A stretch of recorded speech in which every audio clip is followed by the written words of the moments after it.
Hello, everyone, and welcome to the Brave Zone. We are going to start a webinar that I think is very important for self-employed professionals like yourself, and it's all about mindset shift.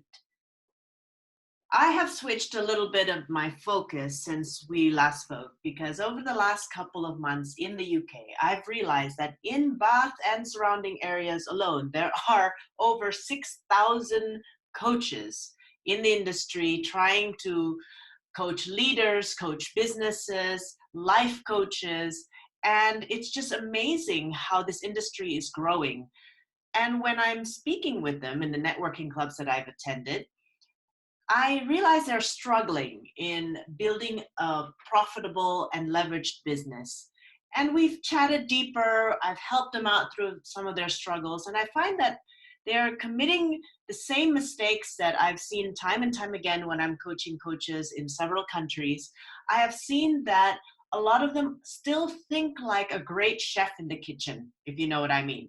They are great at delivering what they do, but they also lack the understanding on how to build a profitable business. So in this webinar, I'd like to equip you slowly by talking about the mindset, and then next time we will talk about something else.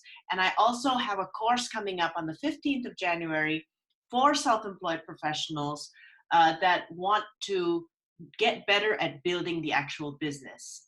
So let's get started today just talking a little bit about the mindset shift, because I think this is so important.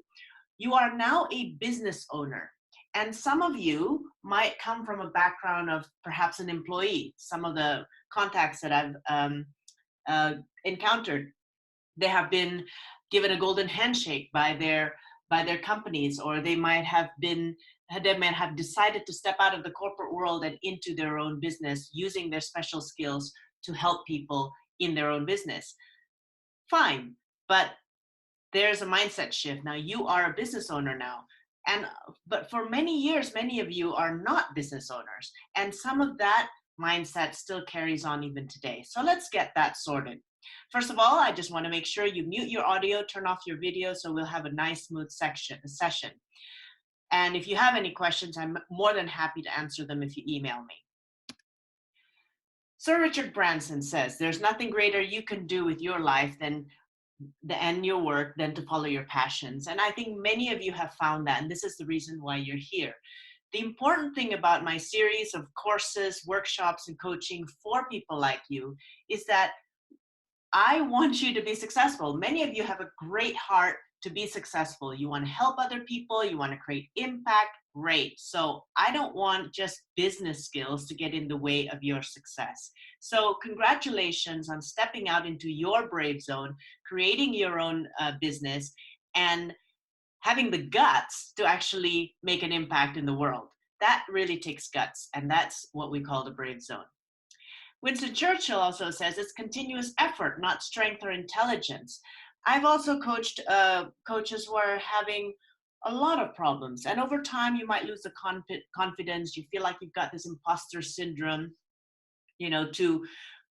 people think I'm good, but I'm actually not good, and all that kind of stuff.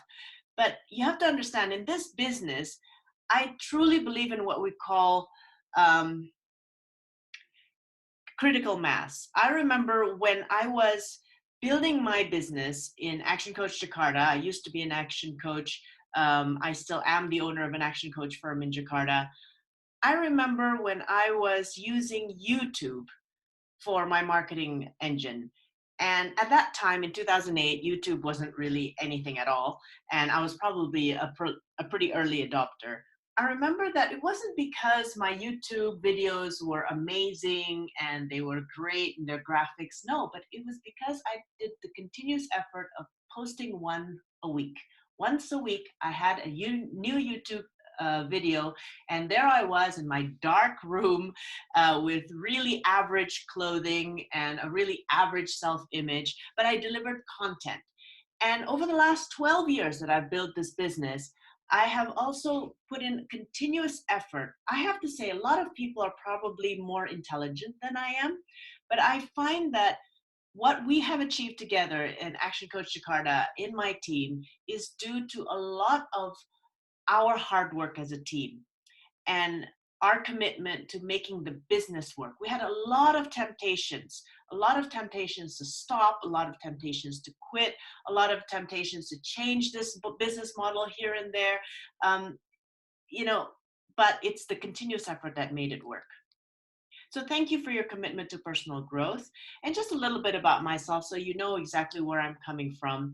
I had 11 years as a corporate citizen. I started in sales and then moved on to marketing for East Asia. And then the businesses I marketed for and sold for were actually chemical manufacturing business. So we sold industrial chemicals to the industry. And then after that, I was also tasked to do turnarounds, fixing business units that were unprofitable, both in the chemical industry as well as our pest control business unit, which has now gotten me into the service industry. So I'm perfectly comfortable talking about product-based businesses as well as service-based businesses because they are different, but we're all kind of in the same industry. We're all in the people industry. And you know that to be true as a service professional. You are a person, the team that you manage are people, your clients are people, the market is people, your strategic alliances are people. So it's very, very important that you know how to manage a people-based business.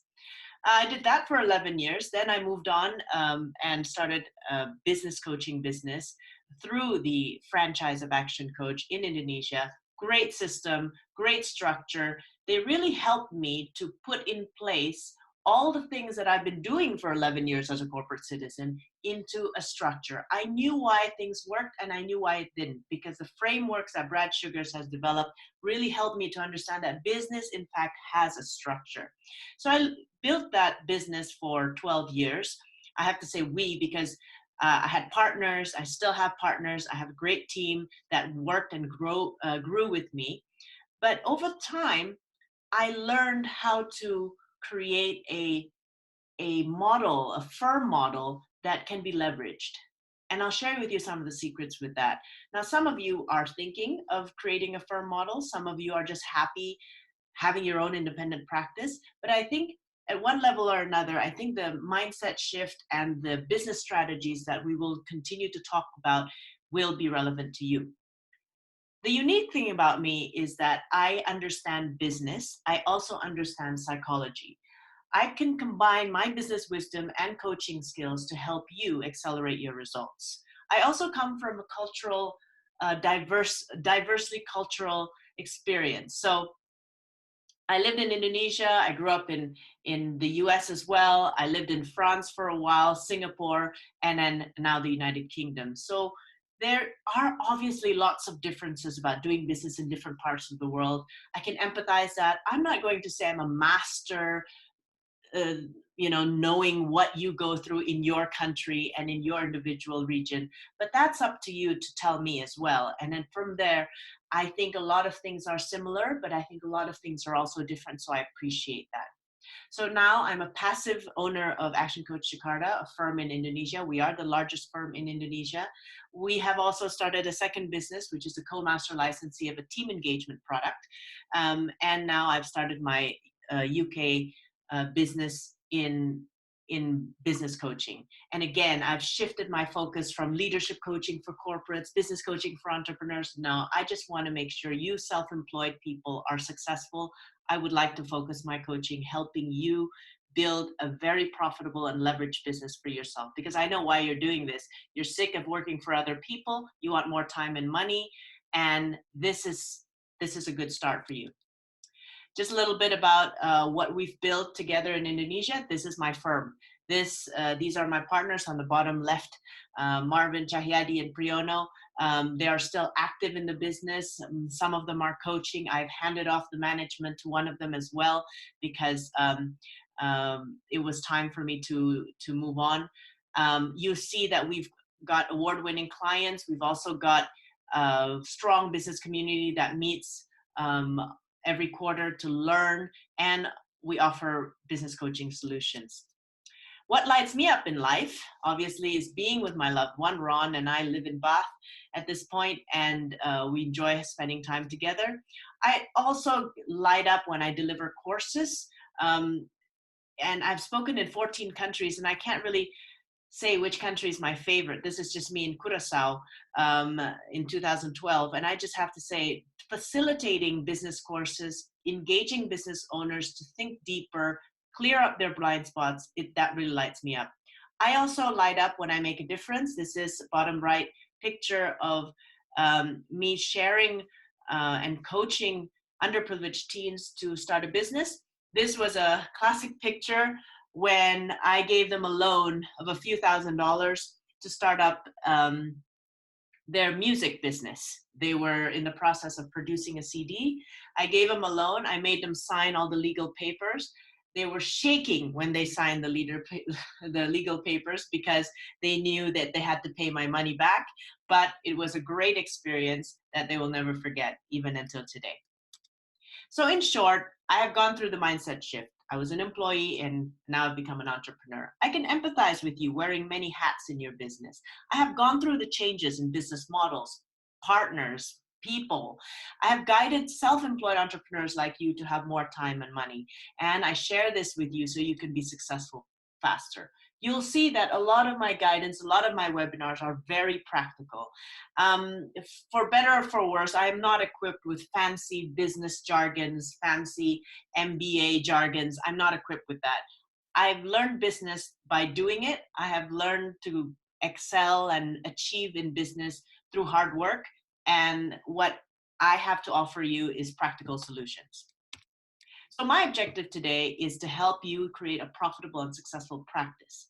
For you, for some of you, that's enough. But for some of you, you want more. You want it to become a leveraged business. You want to be like me, to have dividends every quarter from a business that is running without you. So we'll get there. We'll get there, together. But for now, I just want to clarify that this is my objective for you, whether it is only one single practice that you're looking at, whether you are trying to build a firm, I want to give you both of that. So my promise to you, I will be an educator, not a motivator. I will be your coach, and I will ask you to think about some tough questions. I'll give you strategies you can use immediately, and I'll show you what is the next step to start implementing all this in your own business. So what we will cover today, I want to focus a lot on mindset, but I also, through my stories and through the mindset model, I want you to start thinking about how you're allocating your time and how you're selecting a marketing strategy. I put in there beyond digital marketing because in the last 6 months that I've been in the UK, I have talked to so many professional service providers. You have to understand something. This industry is the fastest growing industry next to IT, next to technology. People like us are being offered courses and solutions from a lot of vendors. Why? Because we are a fast-growing industries. Why are we fast-growing? Number one, because businesses need help and they need coaches, they need consultants, things like that. Secondly, a lot of people from the corporate world are being retrenched, restructured. Jobs are not as stable as it was before. Many people also are facing competition in the talent world because a lot of millennial professionals are coming in, taking over their jobs. Many of you know exactly what I'm talking about when suddenly you become too old and too expensive, and then you're realizing, like, why am I here?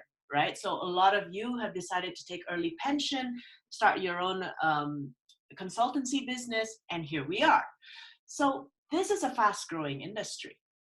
And because of that, we are the target of a lot of marketing vendors, because many of us know how to deliver our service, but not really know how to market ourselves. But it is not just digital marketing, and I'll tell you a little bit more about the marketing spectrum, as I call it, because digital marketing for some of you is great, but for many others, there's a lot more that you can do, especially for those people who have the personality that would be wasted if you just stayed online. My current client right now is very tech focused, but she has a lovely personality and she is a fantastic coach and she has that dynamism within her. And just last week in our session, one of our first sessions, I just had her question her marketing strategies. Because you have to understand that if you're going to do digital marketing, you got to do it right. You got to invest proper amounts of money. And you've got to know why you're doing it. It's not just, oh, because everybody's doing social media, let me do social media. And it's not just social media.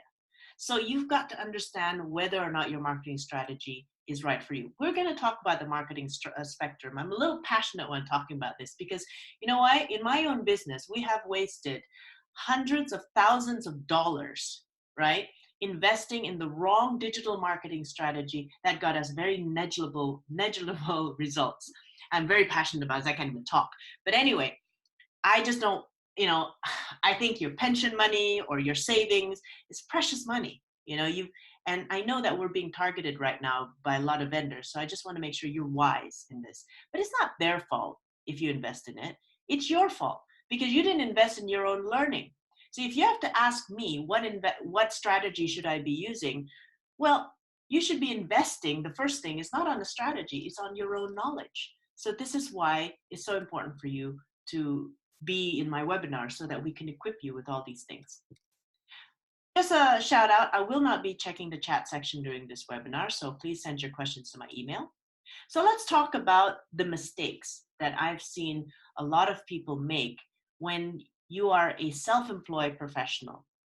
And I have to know, I've made these mistakes myself, so I'm not above anyone at this point. I'm just saying these are the mistakes. Number one, fear of making a decision. That delays growth simply because you are no longer an employee. If you don't make a decision, however big or small, nobody else will. Your vendors, your suppliers, your clients, they are waiting for you. If you can't make a decision because you're afraid of getting it wrong, that's your first mistake. When you are in the service industry, you have to understand your competition. Sure, there's like thousands of people doing what you do, but your main competition is time. Because in the service industry, well, let's go back. In the product industry, when I was selling bottles of chemicals, if I didn't sell that bottle today, I can sell it tomorrow. In the service industry, your inventory is time. When you don't sell your time today because you are not making the right decisions, or you haven't decided what to sell, or you haven't decided the color of your logo, or you haven't decided how you're going to market, because the delays that you're making because of your indecisiveness is costing you time. And you cannot, ask the universe to give you your past 24 hours. It's gone. And you're just going to keep going, not having any results because you're afraid to make a decision. So that's the first common mistake. The mindset shift between a doer, you are an employee, somebody else told you what to do, somebody else gave you a decision. You're a child, your parents gave you that decision. You perhaps might be a junior partner, your senior partner made that decision. But if you're going to go solo, being decisive is very important because nobody else makes that decision. Okay, so that's the first mindset shift. Blaming others, that's another great common mistake. You've got to learn how to put the burden on yourself. Nobody makes the decision unless you allow them to. If somebody makes a mistake, it is your fault for listening to them. So blaming others is actually a very common mistake that delays your growth, because when you blame others, you spend a lot of time criticizing others. I can't believe they did this. I can't believe if they hadn't done this, I wouldn't have done this. La, la, la, la, la. I think if you're going to be a business owner, you're going to have to start taking ownership of even other people's mistakes. I remember when I was having trouble with my team, it was obviously I made the mistake of blaming others. But then at the end of the day, I said, well, that was a waste of time. Every time my team made a mistake, my fault in it was I probably didn't hire the right people, or I probably didn't develop the right people. So it was either a recruitment mistake that I made or a people development mistake that I made. Pick one. So I decided that it was never about other people. It was always about how I made the mistakes to recruit them into my team, or if this was a strategic alliance, let's say I emailed somebody, they never came back to me. And then I was hoping and hoping and hoping that they would come back to me. And then I wasted time waiting for them to come back to me. And at the end of it, nothing came out of it. That's my mistake for waiting. So it's not their fault. It's always my fault. And by having it be my fault, I have more power to do something about it. Next time, I'm not going to wait that long. Next time, I'm going to have 3 strategic alliances lined up instead of just hoping on one. There's more you can do if you can just take the ownership rather than finding blame. The need for certainty, another common mistake that delayed growth. One of the things that we experienced when we first became a team, a firm, was, what are we going to build? What kind of coaching firm are we going to build? And there was hesitation in some of my partners because they weren't sure that certain strategies were going to get results. Now, fortunately, our partnership is quite varied. There are people in my partnership that is very, very stable, need a lot of certainty before making a move. For me, I'm a little bit of a risky person.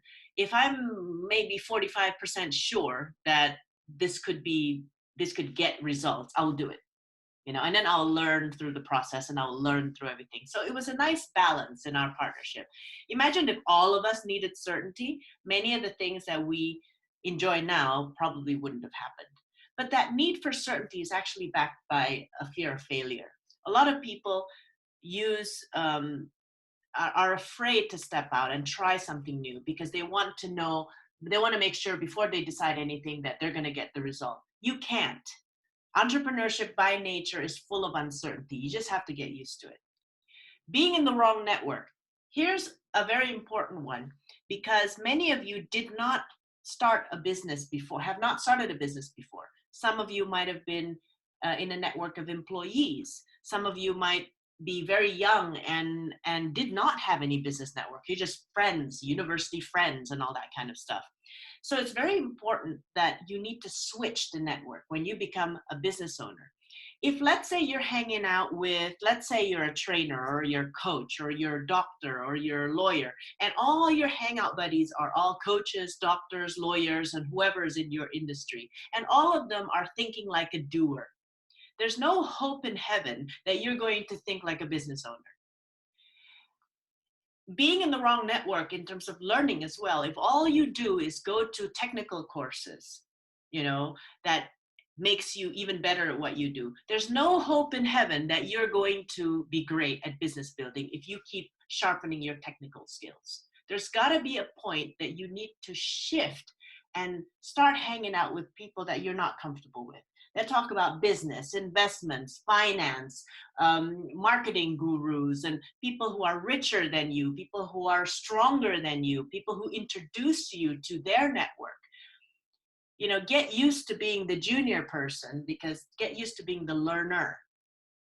Okay. And sticking yourself in the same network of university friends, past colleagues isn't going to help. I have personally switched my network for a few years. When I was building my business, I put myself in a network of amazing business leaders. I felt like an idiot most of the time because they were so much smarter than I am. But you know what? In the end, they taught me so much, not just about the technical skills that they had, but also about the presence, about how to hold yourself, how to talk in a certain way, how to think. When they faced failures, I saw how they got back up, and it was probably something that I couldn't have done at the time. So I learned from them. So it's all about being in the right network. Fear of investing in resources. A lot of you are using your personal savings, obviously, and there's always a fear of, investing out in outsourcing, in staff, in equipment. You're just going to do everything yourself because you're cheap. And that's okay in some parts, but I find that as soon as I invest in resources, such as a salesperson, as soon as I invest in a salesperson, I actually get my money back a lot faster than if I just try to sell things on my own. I remember one of the things that I started when I first started my coaching business is hire an admin and hire a BDM. Why is that important? Because in some of your industries, and we can talk more about your industries if you give me an email or you want to book an appointment with me, For some of you, you need to be introduced by other people. You making your own marketing, you making your own appointment calls is not sexy, is not cool, is not, it doesn't give you great credibility. For some of your industry, persuasion happens when you are introduced by somebody else. So we'll talk about that industry per industry when I get to know you better. But I just want to make sure that you understand that sometimes some resources in your business accelerate your growth a lot faster than trying to do everything by yourself.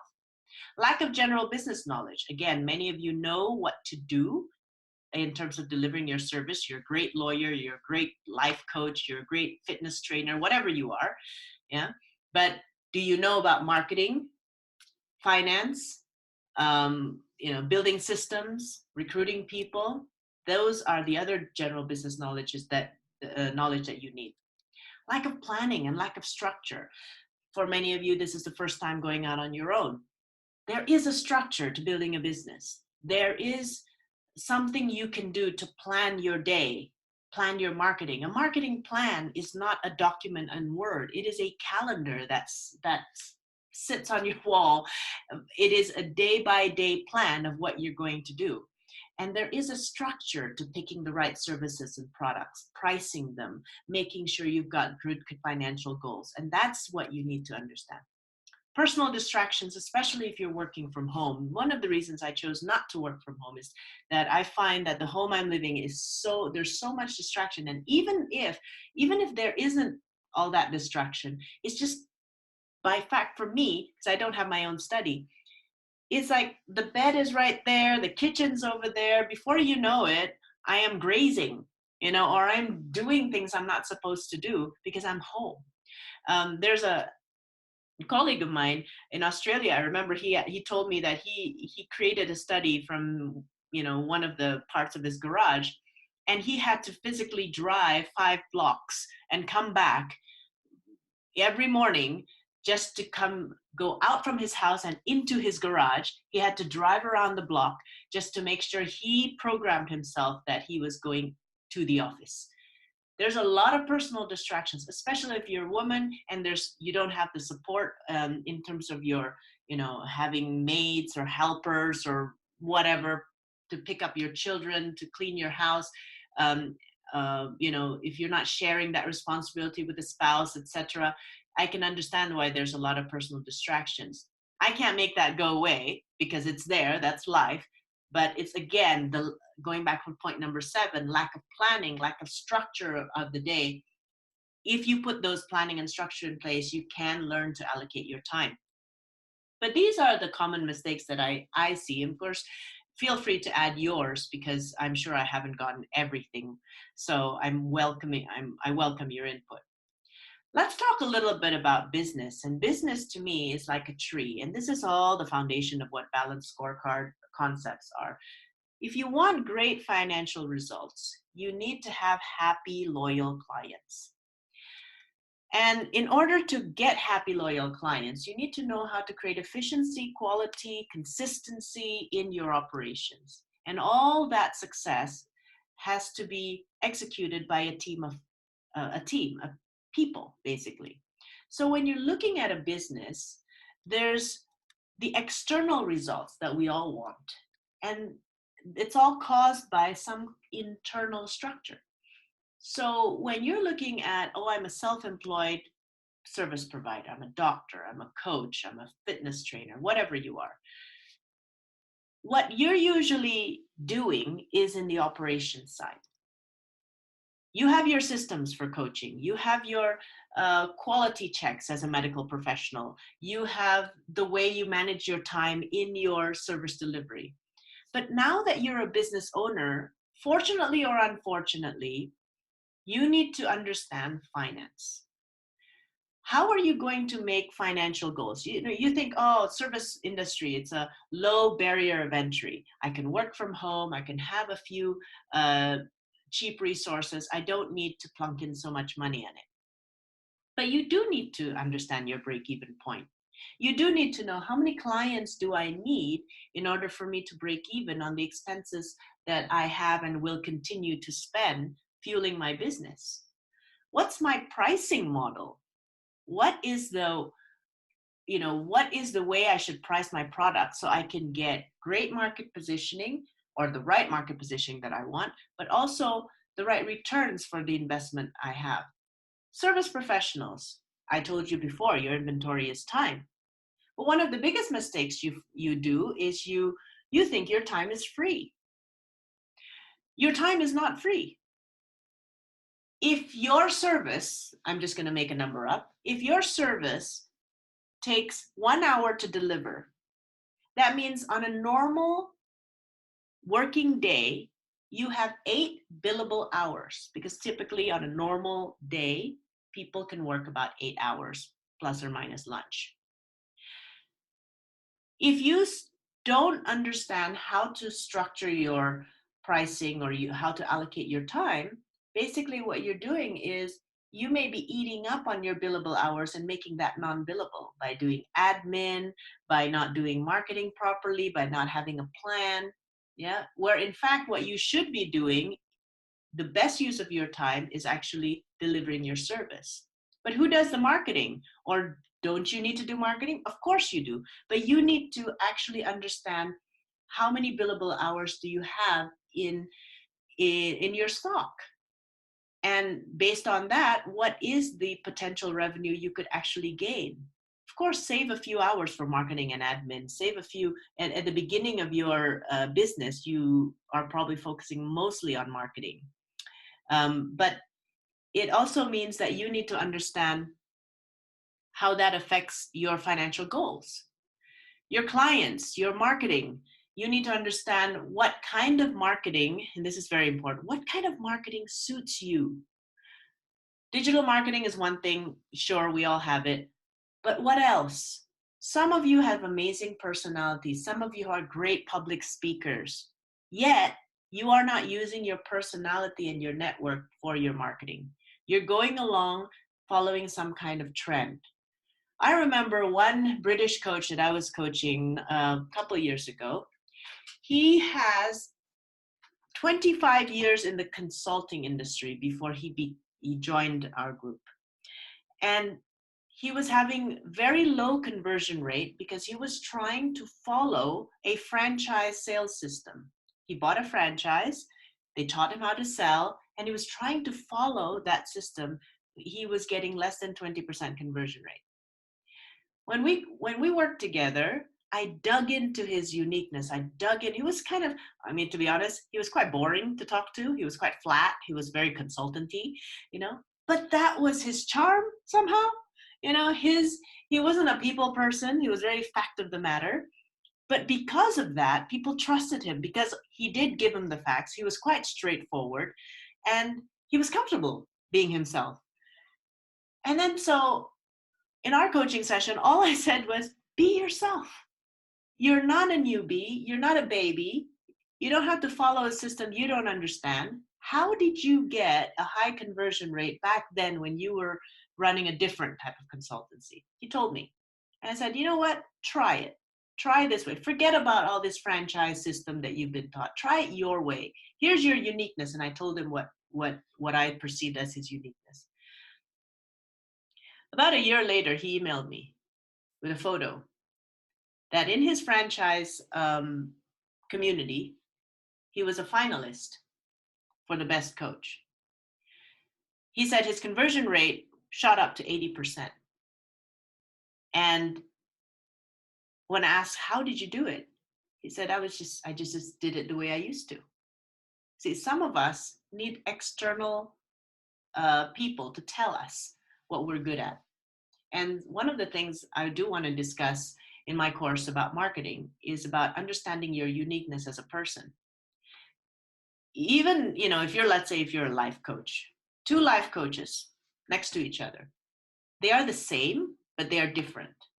That's why when I do my talks in various networking clubs that I've done for the last couple of months in the UK, I put everybody at ease by saying, look, there's leadership coaches, there's business coaches in the room. I said, all of us are the same, but all of us are different.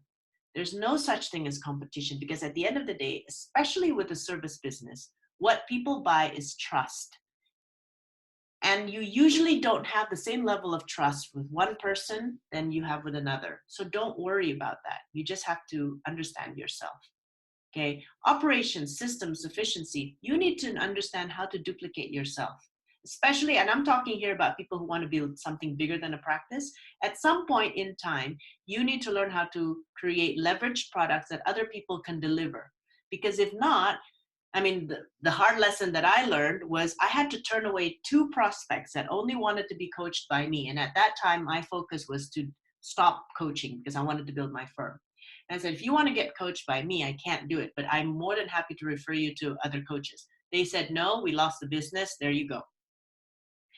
The last, I would say 3 to 4 years, or maybe it's 2 to 3 years, I can't remember, we've implemented leverage products. We brought in products that many people can do. So the problem you will encounter if you're a practice owner who wants to build a firm or build a team around you is that not everybody's going to be as good as you, especially if you're very good at delivering what you do. And there's always a risk that your clients do not want to work with other people, or new clients will only seek you out. So there's got to be a shift in your positioning and your identity to enable your operations to be duplicable, replicable, so other people can do it. Okay, so this is again the mindset shift. When you go from doer to business owner, it's also, I mean, depending on what you're trying to build, there comes a point in time when your value has to be, I am not a coach. I am not a service provider. I am the owner of a service company. Okay, so you need to build or pick products that other people can deliver. And of course, finally, you also need to know how to select people, recruit them, engage them, measure their productivity, and keep them happy. Because in the end, if you are building a leveraged business, it's not just about you anymore. You've got a lot of people to take care of. So again, I want to talk a little bit about marketing now. Before you deliver your service, just remember that you need leads and you need clients. And that's what marketing is about, and that's what sales is about.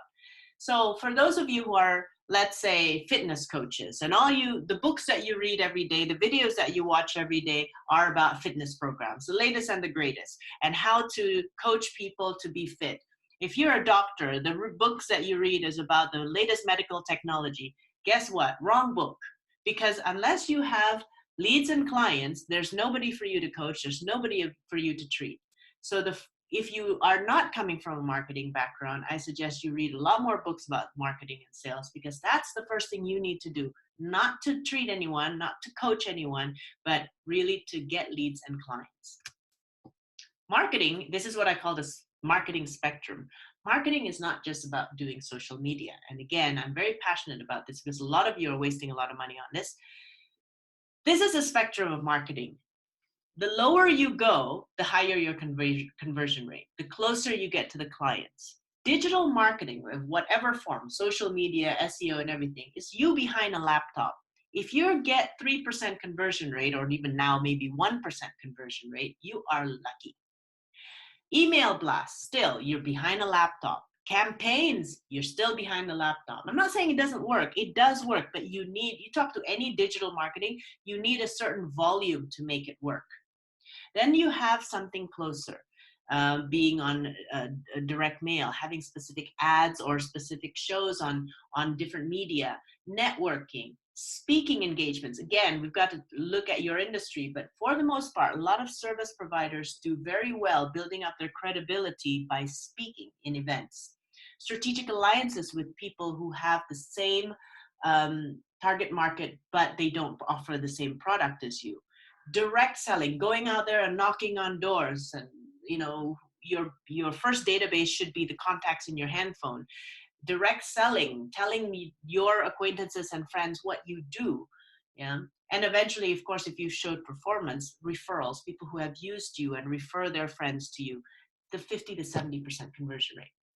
So the closer you are to the prospect, the higher the conversion rate. The problem I have with social media and digital marketing and all that kind of stuff, especially if it is the only strategy you're banking on, the problem I have is that it's low conversion rate and you need to do volumes of it before getting results.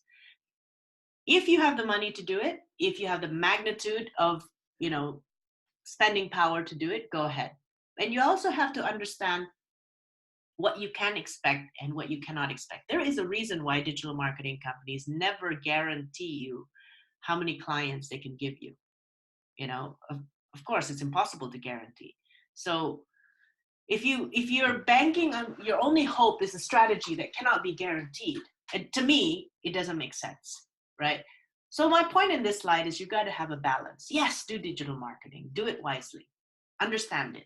But at the same time, don't forget to touch your prospect, shake their hands, be in the same room with them, build friendships, build relationships. That is the higher conversion rate. So let's talk about mindset shifts. And here is the famous identity iceberg that you've seen in various webinars that I've done. And I just want to explain briefly to you, just in case you haven't seen it before. In order for you to get results in what you do, you need to do things, make certain decisions, take certain actions, display certain behaviors. And that's all fine and great. That's at the top of your iceberg. But as we all know, the bottom of the iceberg, what's under the waterline, is significantly bigger than what's on top of the iceberg. What affects your behaviors? What affects your ability or inability to do things is your skills. And if you're not investing in new skills because you're focused on being this, focusing on sharpening your technical skills, if you're not investing in your business skills, don't hope that you can make wise business decisions. Don't hope that you'll get great business results. There's no doubt in my mind that all of you in this call are fantastic service providers. You are probably the best out there, but you do need to sharpen other skills. Your beliefs. You cannot perform certain behaviors if you have certain beliefs. For instance, you cannot increase your price if your belief is, in this market, it's very price sensitive. You will not have the guts to increase your price. You cannot radiate, you cannot be attractive as a service provider if your beliefs are always negative about yourself and about your other people around you. Your values, what you deem is important, is also very important.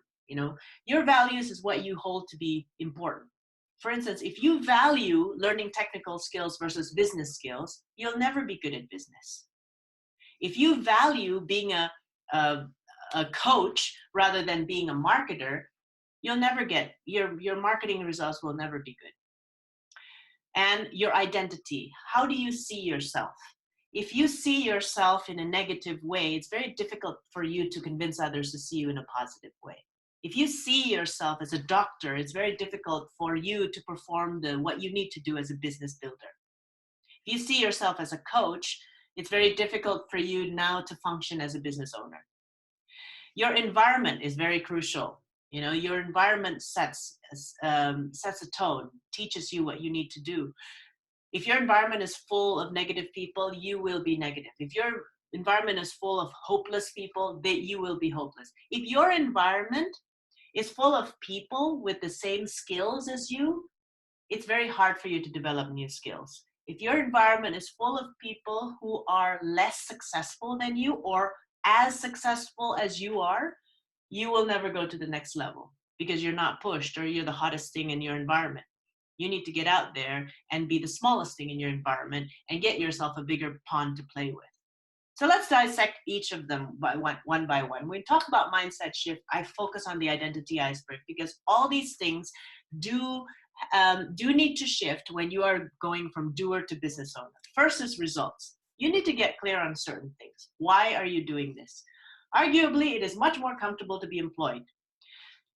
Whether or not you perform, for the most part, you'll get a paycheck at the end of the month. So I want to understand why you're doing what you're doing. Why are you in your brave zone? Why have you gone to the brave zone and started your own business? And you've got to convince me it's a good why. Thing I'm looking for would be, is your why an empowering why? Is your why going to get you through, give you the grit to go through all the challenges that you're going to face?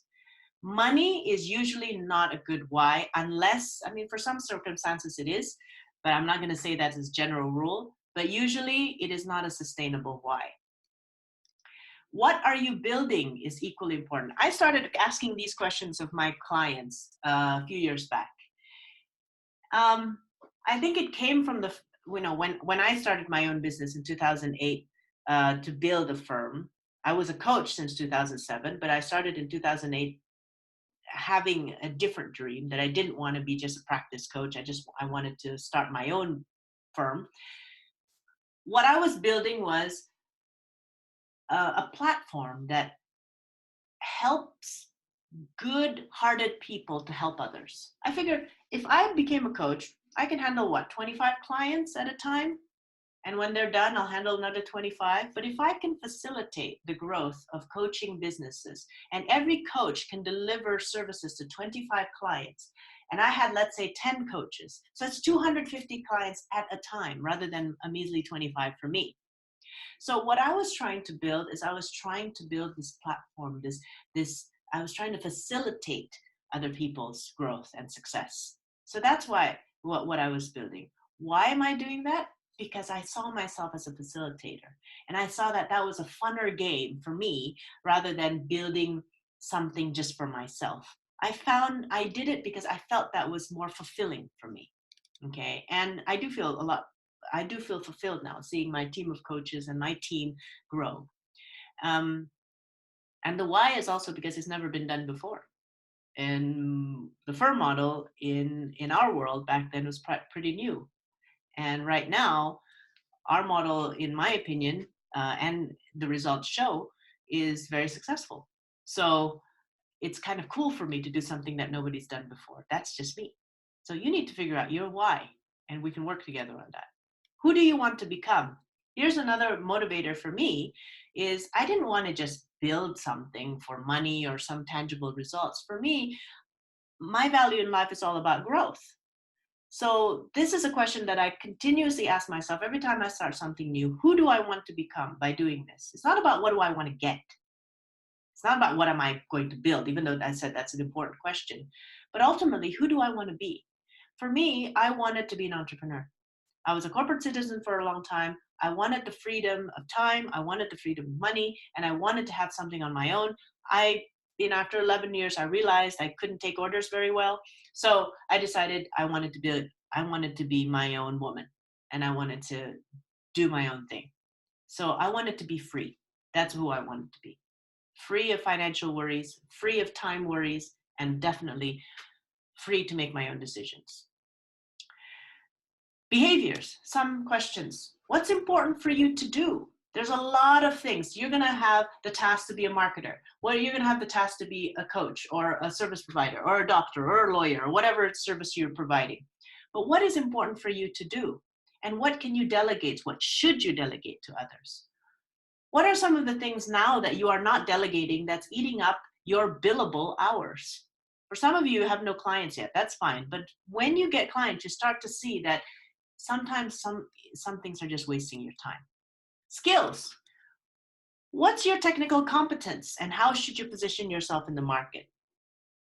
It's fine and dandy to say, oh, I want to be like that amazing lawyer or that amazing doctor or something like that. But if that's not your competence, if you are not as competent as that, you got to be honest to yourself. Maybe you should position yourself as a lower quality provider, but at the same time, you also charge a cheaper rate.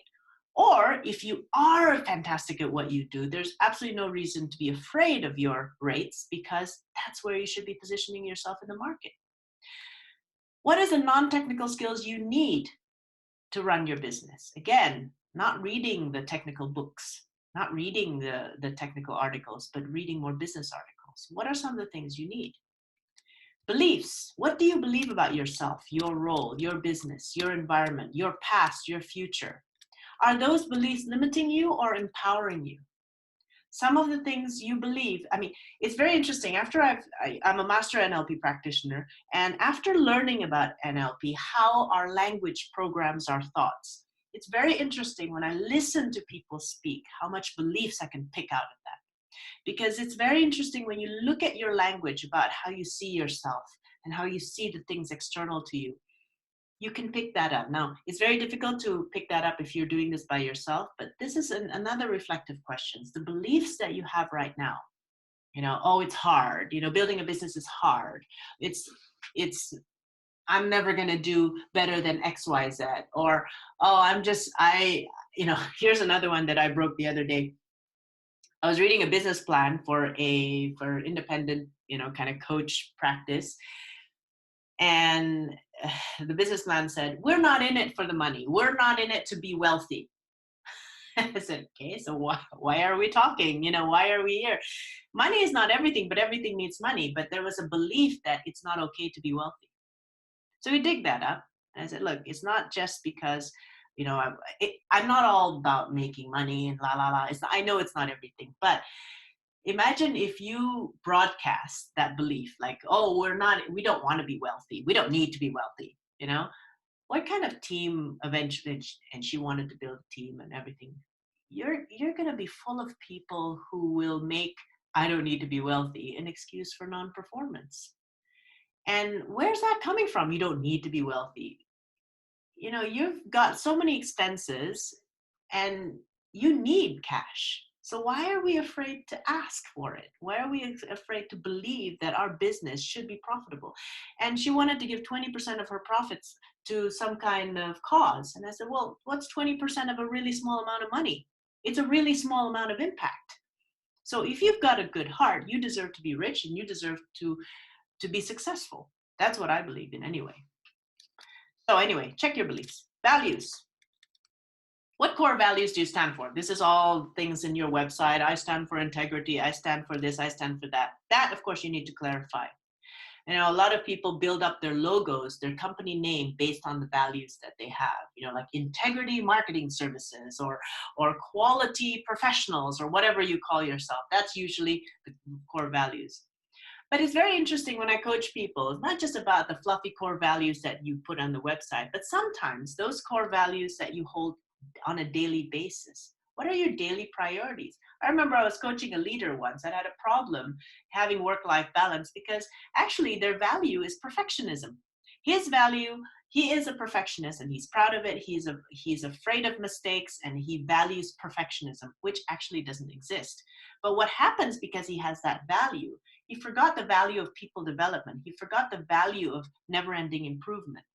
And he was so stressed that everything was not perfect that he couldn't grow his team. He couldn't grow his business. And he was burning himself down to the ground because his values was contradicting.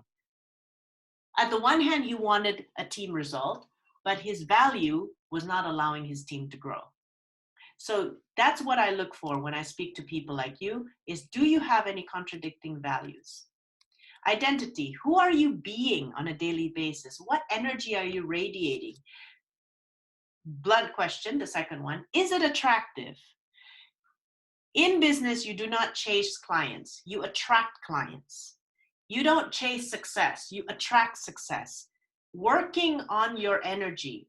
Are you negative most of days? Are you pessimistic most days? And it's not just about how you appear, because people can sense your energy even though you fake it. Is your energy attractive? Is your energy open? Is your energy getting people to talk to you, right? What is that? And attractive has various definitions. I'm not saying you always have to smile all the time, but also, especially if you're a service provider, you need to radiate credibility. You need to dress a certain way. You need to look a certain way, speak a certain way. That's your identity. You need to work on that. Yeah. Do you have a credible identity? What do you think of yourself? Does your identity help you or hinder you from achieving those results? That's some of the things, the mindset shifts that we need to work on when I understand you a little bit. That's the stuff that I pick up. But basically, when you're talking about how do I shift from doer to entrepreneur, sometimes when we were a doer and somebody else was making our decisions, we follow the identity that was given to them. Many of us have never considered what is my identity? Who am I? Especially if we came from a corporate background, everything was assigned. Your title was assigned, your business card was assigned, who you are, even how you dress is assigned. Okay, back then I had uniforms, for instance. That was my identity. But now as an entrepreneur, I get to decide that on my own. I'm running out of time, so I'm going to go a little bit quicker. Your environment. What is the environment? Is the environment going to help you achieve that result? If you're hanging out with the wrong person, or if you're not elevating your environment to the next level, don't be surprised if your business never goes to the next level. Do you need to change your existing environment? I remember back then in corporate world, I was in a party group, and we were just there always complaining about the boss and the situation. When I started my own company, I decided I had to separate from those friends. I love them dearly. I rejoined them. I am still very good friends with them now. But for a few years, I had to step out because I need to create a better environment for me to be more productive. Who do you learn from? Are you learning from technical experts or business experts? Are you learning from people who are more successful than you? I remember I was coaching, I was diagnosing an insurance business. And one of these insurance, how insurance agents, they grow, they have their own agency one day. But this person was actually a very successful insurance agent who now wants to build a team. And he was obviously in his comfort zone only because his environment was always people who performed less than him. He was a superstar performer. So I challenged him to come to one of our events. At that time, his business was X million dollars a year, whatever. And I said, you know what? Why is it only that much? Why don't you come and meet XYZ client of ours? And you can see that, he's probably got triple the business you have. He didn't come. Very interesting. He did not come because he didn't want to put himself in an environment where he was not the best person in the room. And it's very interesting because I don't know what happened to him, but at that time, I knew the reason why his business wasn't growing. He needed to up his environment. He was always the biggest fish in the pond. And for some of you, that's true because you are excellent people. You've achieved so much, but now it's time for you to be the little guy, little girl, little fish, and be inspired by other people. So adventure awaits. Adventure awaits you. Whatever you're trying to build in your business. For some of you, it's just a profitable practice. For some of you, you already have a profitable practice, but you want something more leveraged. You want to build a team. You want passive income. Whatever it is, email me. Book an initial discovery session. Let's talk. Let me look at what your current business is like. Let me help you uncover possible blind spots you may have and uncover your beliefs, your identity iceberg that may be difficult for you to see. There is a reason why over the last 12 years I've been building my own business. I've engaged 9 coaches to help me. I believe in guidance. I believe in coaching. I believe in external help. I believe in that I have blind spots even today. So if you are serious about the results of your business, if you feel that there are certain things from this call that you want to get clear, this discovery session is not chargeable. It is not something that I want to charge you for. It is something for you to get clear on. And if you want more out of that, sure, we can talk about a package. But if not, if this is enough for you, that's fine. There's absolutely no obligation. So I want you to know that I'm here for you. And thank you for joining the webinar. I want to share with you what's coming up, which is really exciting for me. I think when you're building a business, you're going to get, it's an up and down process. People are going to criticize you. You're going to succeed. You're going to fail. There's a lot of stuff that happens when you're building a business.